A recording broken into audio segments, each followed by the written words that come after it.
still getting a little bit of mirage off of it, so we're just going to run this thing with the cover on it for a little while.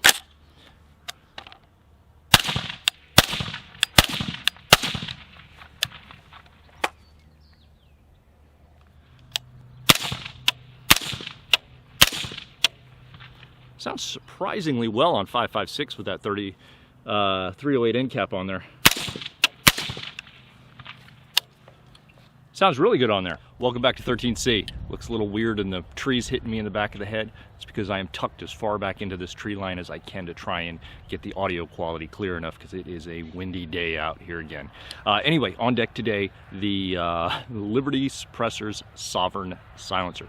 This can looks familiar, probably should. We've had it in a couple of videos over the past 3, maybe almost 4 months now.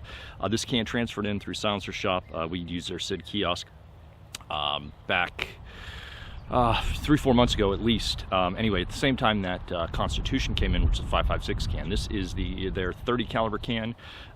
This thing, along with the other one, sat in jail for a while, probably jail. NFA jail, meaning after the time we got these in for Liberty, they had to sit at your dealer, they had to process on a Form 4, tax stamp comes in, you have to wait for that process, and it's a holdup not on the manufacturer or the dealer's part or anything like that.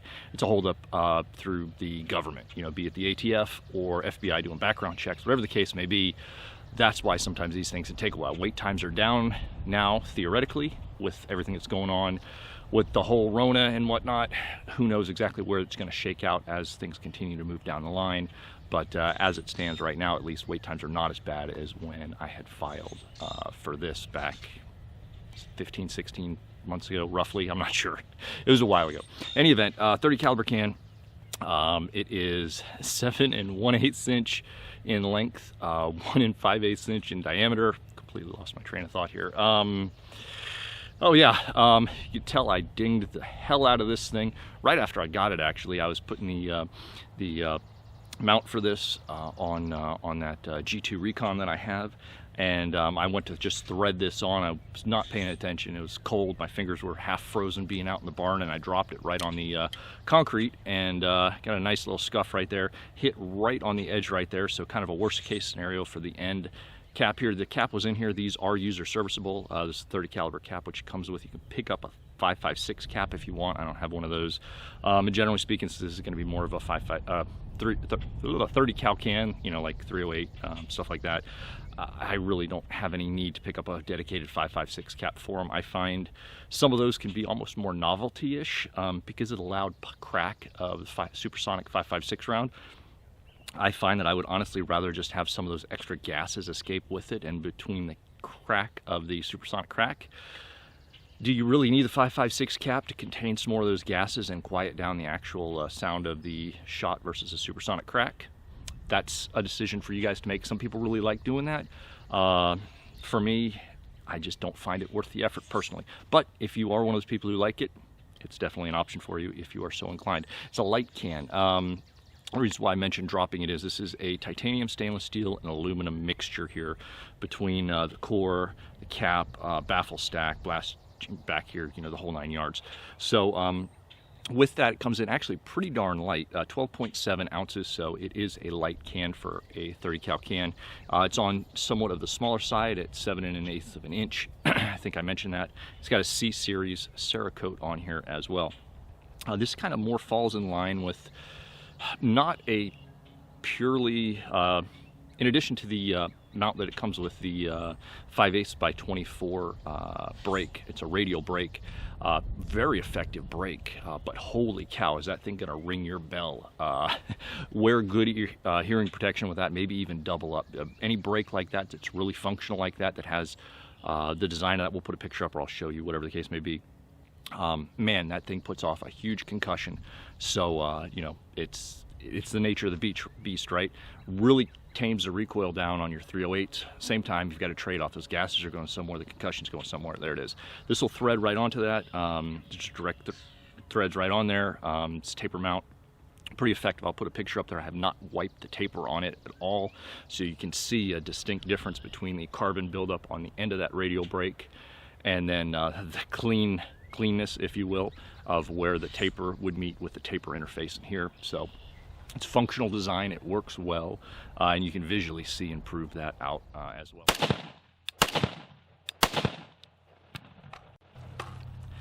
That is a really effective brace, but holy cow, the concussion coming off that radial brake is intense. Again, not an issue per se, because of how it's designed for maximum recoil reduction, not to make it quieter in any event. If you want to get quieter, you thread your silencer right onto the end of it, and that's how you make it quieter. Just be advised, you know, any of these 308 muzzle brakes that do a really effective job at taming recoil are going to be freaking loud. It also comes with, in addition to the brake for the 30 cal brake, it comes with 2 direct thread adapters, 1/2x28, so if you're using a 5.56, let's say, and then a direct thread adapter for 5/8 by 24. So if you want to get it, you know, have something on, you know, maybe your semi-auto G2 Recon, and then if you want to move it over to something like a bolt gun, you can always use a direct thread adapter for that, and then you can leave your muzzle device on there if you like. Also comes with one more thing, a suppressor cover. Says Liberty right on it, but it's actually from Armageddon Gear.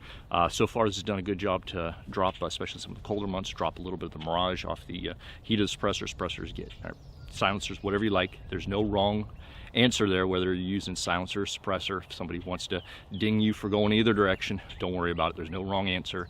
You know, the legal definition the ATF considers a silencer. Suppressor has been used for a long time. Technically silencer. Hiram Maxim back in the day made his first one. Oreo, Hydrox, Black Cookie, however, Black Sandwich Cookie, however you want to term it, you know, silencer, suppressor. There's honestly, in this case, there's no wrong answer. It's not like the difference between a clip and a magazine, right? So anyway, hopefully we can put that one to bed once and for all, although I'm sure as I post this now, there are people flooding down to the comment section to drop in their preferred term. Again, there's no wrong answer here for that. Anyway, I was saying about the kind of use, you know, optimum use for this. This falls in line where it's light enough and small enough to be used as a kind of a more primary hunting purpose. You know, where you don't want to be lugging around something that's really heavy on the end of your gun as you're walking through the fields and everything else. At the same time, it's good enough that you can use it as a daily shooter as well. Now, there are some barrel length restrictions on this one because of the construction, everything else. 300 Win Mag, you're going to want to use an 18-inch or longer barrel. 308, you're going to want to use a 14-inch or longer barrel. And then 5.56, 7.62 by 3.9, it's 10.5 inches on your minimum barrel length for those.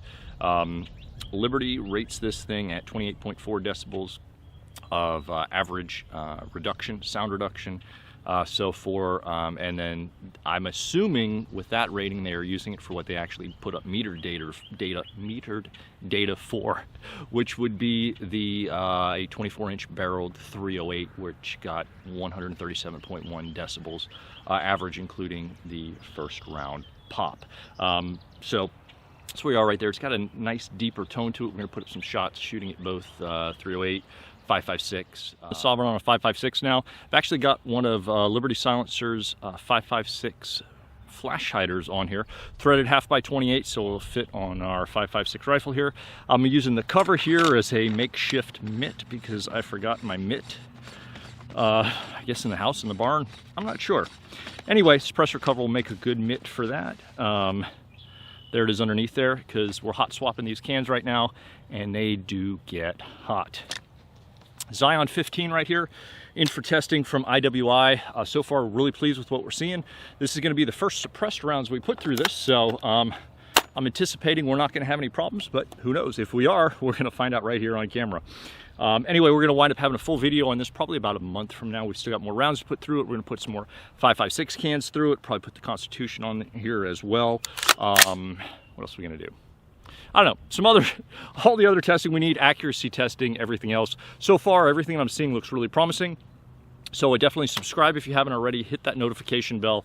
Really important to make sure you hit the notification bell so the YouTube will actually tell you when we drop new videos.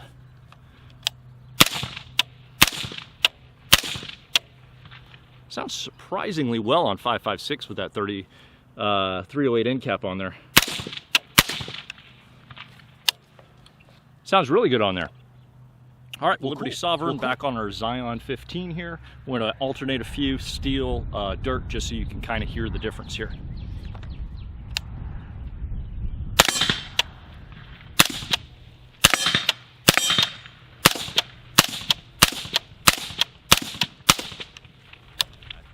as I mentioned with that cap. We've got some pretty decent construction on here where it landed perfectly right on almost worst case scenario, and there's no issue with, see if I can crack this loose. Oh, I actually was able to crack it loose with my fingers. I'm not sure if there's actually a tool for this you can use to unscrew that or not, but you can tell it unscrews easily still, even with that ding on there. The can is not bent, it's still perfectly in round condition.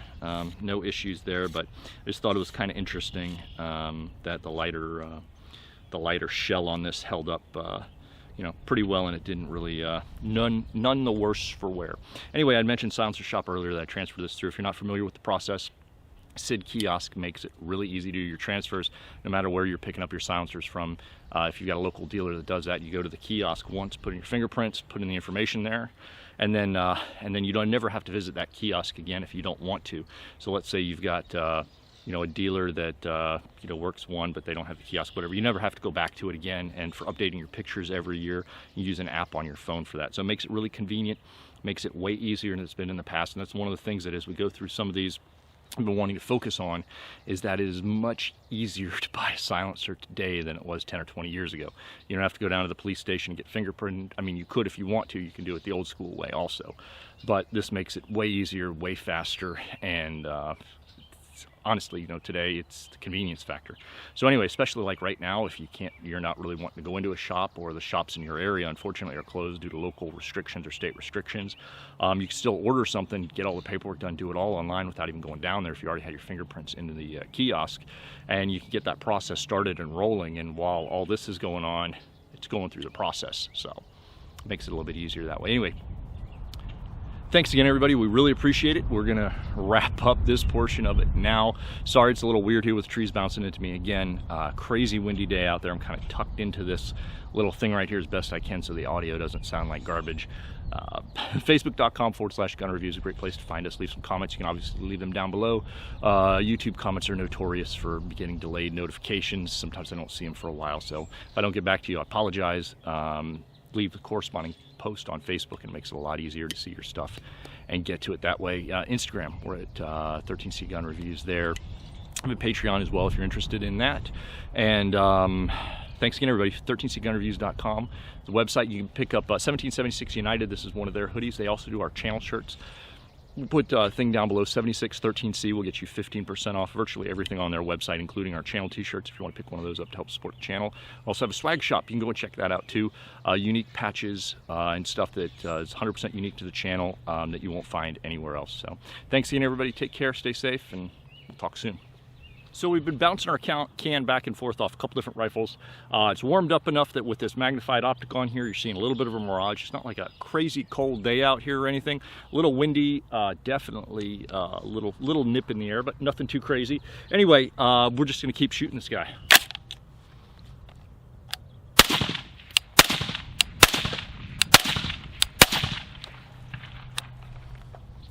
And I did not cinch that cover down.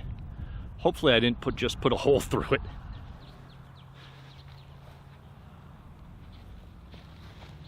Ah, good news. Did not. All right, so this thing has a, wow, the heat's coming off of this thing. This thing has a bungee strap on it. You probably should tighten this bungee strap.